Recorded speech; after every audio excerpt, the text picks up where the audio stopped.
Hello friends, आप देख रहे हैं आपका चैनल शेयर बाजार विद आयुष। और दोस्तों बात करेंगे इस वीडियो में किसके बारे में, सभी IPOs updates and grey market के बारे में। तो आप लोग देखिएगा वीडियो को पूरा ज़रूर। लेकिन उससे पहले दोस्तों जो अभी आईपीओज चल रहे हैं उन सब के बारे में हम बात करेंगे। लेकिन उससे पहले हम बात करते हैं उन आईपीओज के बारे में जो अब आपको जल्द आते हुए नजर आएंगे। यानी कुछ डीआरएचपीज फाइल हुई है जिनको हमने पहले डिस्कस नहीं किया, तो इसको डिस्कस कर लेते हैं। शुरुआत करते हैं दोस्तों पहली कंपनी से जिसका नाम है आरसेल। जी हाँ, आरसेल आईपीओ दोस्तों बहुत जल्द हमको आता हुआ देखने को मिलेगा, जिसमें एवेन्यू एसबीआई अपनी स्टेक रिड्यूस करेगा तो जीआईसी यहाँ पर एग्जिट लेता हुआ नजर आएगा।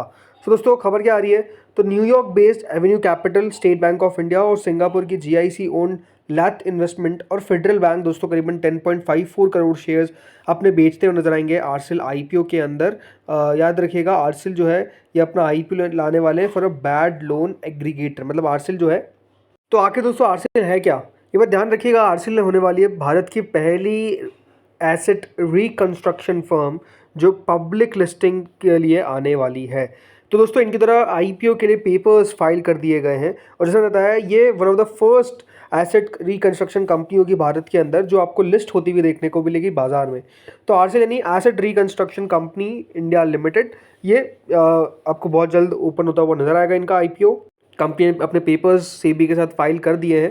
ये जो आईपीओ जैसा बताया ये करीबन 10.54 करोड़ इक्विटी शेयर्स का रहेगा जो एक ऑफर फॉर सेल रहता हुआ देखने को मिलेगा। इस जैसे बताया इस ऑफर के अंदर दोस्तों काफ़ी सारे जैसे एवेन्यू इंडिया, एसबीआई, राइट, लैथ इन्वेस्टमेंट, फिर फेडरल बैंक के अपने हिस्सा बेचते हुए नजर आएंगे। ये बात ध्यान रखिएगा आरसेल जो है वो one of the first few companies में से थे जिन्होंने एसेट रिकंस्ट्रक्शन का काम किया था। मतलब ये पायनियर्स है, याद रखिएगा, इस पूरे इंडस्ट्री के अंदर। 2002 में कंपनी एस्टेब्लिश हुई थी और आरसेल याद रखिएगा अपने आप को डिस्क्राइब करती है as a pioneer in India's asset reconstruction industry. और ये फर्स्ट एआरसी थी जो इनकॉर्पोरेट हुई थी इन द कंट्री। 31 मार्च 2024 के हिसाब से ये सेकंड लार्जेस्ट है in terms of assets under management, जो करीबन 15,230 करोड़ के आसपास हमको देखने को मिल जाते हैं। और सेकंड हाईएस्ट नेट है among private ARCs in India जो करीबन 2,462 करोड़ के आसपास होता है। याद रखिएगा आरसेल ऑपरेट करता है 3 वर्टिकल्स में। पहला होता है कॉर्पोरेट लोन, दूसरा होता है एसएमई और तीसरे होते हैं अदर लोन्स।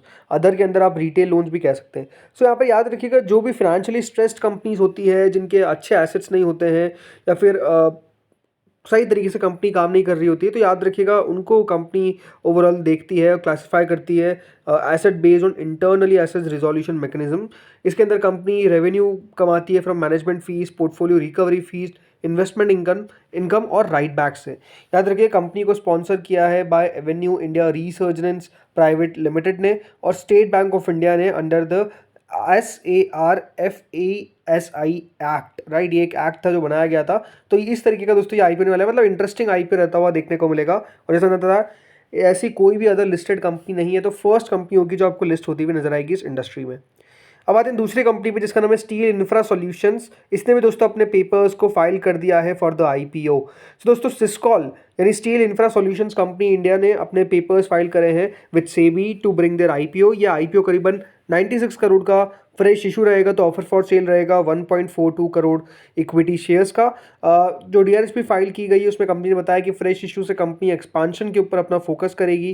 जो मैन्युफैक्चरिंग फैसिलिटी है वो वडोदरा, हैदराबाद, भिलाई के अंदर कंपनी डालेगी ताकि अपने वर्किंग कैपिटल रिक्वायरमेंट्स और जनरल कॉर्पोरेट पर्पसेस को मीट कर सके। तो ये दोस्तों याद रखिएगा जल्दी हमको आईपीओ आता हुआ दिखेगा, पेपर्स फाइल कर दिए गए हैं।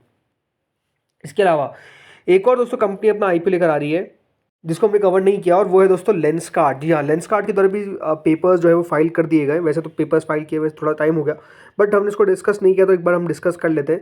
सो दोस्तों लेंसकार्ट आप जानते ही है आईवीआर रिटेलर। लेंसकार्ट ने अपना डीआरएसपी फाइल किया है विद सेबी, जो इसमें कंपनी 2150 करोड़ का फ्रेश इशू लेकर आएगी। तो बाकी के 13 करोड़ शेयर्स याद रखिएगा ऑफर फॉर सेल के तहत कंपनी बेचती हुई नजर आएगी। ये जो पेपर्स है याद रखिएगा वो फाइल किए गए थे जो जुलाई 28 के आसपास, जो क्लियर व्यू देता है कि लेंसकार्ट अब अपने नेक्स्ट चैप्टर के लिए तैयार है जहाँ पर expansion plan, retail ramp up और इन्वेस्टर एग्जिट के ऊपर फोकस जो है वो कंपनी करने वाली है। याद रखिएगा इनको काफ़ी माँ के इन्वेस्टर्स ने बैक किया है जिसमें सॉफ्ट बैंक, टीमसेक, प्रेमजी इन्वेस्ट और एडीआईए मौजूद है। कंपनी प्लान करने वाली है अपने नेटवर्क का यूज ताकि प्रोसीड जो नेटवर्क जो भी पैसा है उसे याद रखिएगा अपने और स्टोर नेटवर्क को बढ़ाती हुई नजर आएगी इस आईपीओ के through. So no doubt exit mode अब आपको देखने को मिलेगा जिसमें इनके जो शुरुआती निवेशक है वो अपना हिस्सा बेचते हुए नजर आएंगे इस आईपीओ के तहत। ओएफएस में सॉफ्ट बैंक अपना हिस्सा बेचेगा। इसके अलावा जो हिस्सा है वो Prem ji invest pi opportunities fund बेचते हुए नजर आएंगे अपने। टीमसेक बेचता हुआ नजर आएगा। किदारा कैपिटल, अल्फा वेब वेंचर्स, ये सब याद रखिएगा अपना हिस्सा बेचेंगे फ्रॉम दिस आईपीओ। तो अपने आप पे ये भी इंटरेस्टिंग रहेगा और ये one of the interesting companies है जो याद रखिएगा नए स्पेस में जो आपको लिस्ट होती हुई दिखेगी। चलिए अब बात करते हैं दोस्तों यहाँ पर बाकी आईपीओ पे। तो याद रखिएगा जेएसडब्ल्यू सीमेंट ओपन होने वाला है 7 अगस्त से 11 अगस्त के बीच में। ग्रे मार्केट यहाँ पर एक्टिवली ट्रेड नहीं कर रही है, बट कई जगह पे 25 रुपये याद रखिएगा इसका प्रीमियम चलता हुआ दिख रहा है। अभी देखिए प्राइस बैंड अभी तक रिलीज नहीं किया गया, इसलिए ग्रे मार्केट में उतनी एक्टिविटी नहीं है। मेजरली दोस्तों कल तक प्राइस बैंड जो है वो आ जाएगा और देखते हैं यहाँ पर क्या प्राइस बैंड कंपनी तय करती है। बट आई थिंक इंटरेस्टिंग रहने वाला है। 200 रुपये से नीचे का प्राइस बैंड जो है वो बिल्कुल मान के चलिए कि रहता हुआ देखने को मिलना चाहिए। 3600 करोड़ का याद रखिएगा दोस्तों ये आईपीओ रहता हुआ दिखेगा। इसके अलावा दोस्तों अगला आईपीओ आता है हाईवे इंफ्रास्ट्रक्चर का। ये एक और मेन बोर्ड आईपीओ है जो ओपन होने वाला है 5 से 7 अगस्त के बीच में। 70 रुपये का इसका प्राइस बैंड है, करीबन 40 रुपये का प्रीमियम चल रहा है। 130 करोड़ का इशू का साइज़ है। अब देखते हैं ये कितना बढ़िया कर पाता है। जितना प्रीमियम चल रहा है क्या इतने ऊपर लिस्ट हो भी सकता है या फिर नहीं हो सकता है, ये आई थिंक पता चलेगा ऑन द लिस्टिंग डे। और लिस्टिंग कब है? लिस्टिंग यह याद रखिएगा इसकी 12 तारीख को। बढ़ा अभी तो ओपन होगा 5 तारीख से, फिर 7 तारीख तक ओपन रहेगा। 4 तारीख को देखना होगा कि यहाँ पर क्या एंकर रखा गया कि नहीं रखा गया, वो भी इंटरेस्टिंग बात होगी। बाकी याद रखिएगा ज़्यादा इसमें क्यूआईबीज़ को पोर्शन नहीं दिया गया है, मतलब 30% याद रखिएगा क्यूआईबीज़ के लिए आईपीओ रखा गया है। तो हो सकता है कि यहाँ पर क्यूआईबीज़ के लिए नहीं रखा गया, क्यूआईबीज़ में एंकर्स के लिए नहीं रखा गया। अब देखते होता क्या है। अब इसके में जैसा मैंने कहा डिटेल में हम जब पढ़ेंगे तब हम बात करेंगे। डिटेल वीडियो आएगा इस कंपनी का जिसमें हम बात करेंगे किस तरह की ये कंपनी है। अगला आता है एनएसडीएल का आईपीओ। याद रखिएगा कल के दिन एनएसडीएल का अलॉटमेंट आने वाला है। 120 रुपये का इसका प्रीमियम करंटली चल रहा है। 41 टाइम सब्सक्राइब होता हुआ दिखा। अलॉटमेंट कब तक आ सकता है वही देखिए, थोड़ा सा टाइम लग सकता है अलॉटमेंट आने में, बट कल के दिन वही रात तक दोस्तों अलॉटमेंट इसका आता हुआ दिखेगा। हो सकता है 10 बजे 11 बजे के आसपास अलॉटमेंट आ जाए, बट हो सकता है अगर उसके बाद नहीं आए तो वही 12-1 भी बज सकती है, कोई बड़ी बात नहीं है। बट ओवरऑल काफ़ी कल का दिन एक्साइटिंग रहेगा बिकॉज काफ़ी अलॉटमेंट आने वाले हैं। एनएसडीएल के साथ आएगा श्री लोटस डेवलपर्स का अलॉटमेंट, करीबन 24.67% का प्रीमियम है। अब देखते हैं कहाँ पे लिस्ट हो पाता है। राइट, अलॉटमेंट कल के दिन है और लिस्टिंग होगी 6 तारीख को इसकी भी। इसके अलावा एमएनबी इंजीनियरिंग, इसका भी अलॉटमेंट है कल, इसकी भी याद रखिएगा लिस्टिंग होगी 6 अगस्त को। 45 रुपीज़ का प्रीमियम करंटली चल रहा है। अब देखते हैं कल प्रीमियम बचते हैं, मतलब कितने बढ़ पाते हैं गिरते हैं, देखने वाली बात रहेगी। बिकॉज कल के दिन हमारा बाजार कितना और गिरेगा ये भी अपने आप में एक देखने वाली बात रहेगी। राइट, क्योंकि अमेरिकन मार्केट्स में आपको पता है फ्राइडे बहुत ही ख़राब निकला है बिकॉज वहाँ का जॉब डेटा बहुत ही ख़राब आता हुआ दिखा है। तो आई थिंक प्रॉब्लम देखने को मिल रही है। इसके अलावा आदित्य इन्फोटेक, इसका अलॉटमेंट आउट हो चुका है, जिनको मिला कॉन्ग्रेचुलेशन। याद रखिएगा लिस्टिंग होगी इस आईपीओ की 5 तारीख को। 44% का प्रीमियम है। क्या यहाँ पर लिस्ट हो भी सकता है या फिर नहीं, वो देखेंगे हम जब ये लिस्ट होगा। इसके अलावा लक्ष्मी इंडिया फाइनेंस की भी लिस्टिंग होगी 5 तारीख को। प्रीमियम काफ़ी कम है।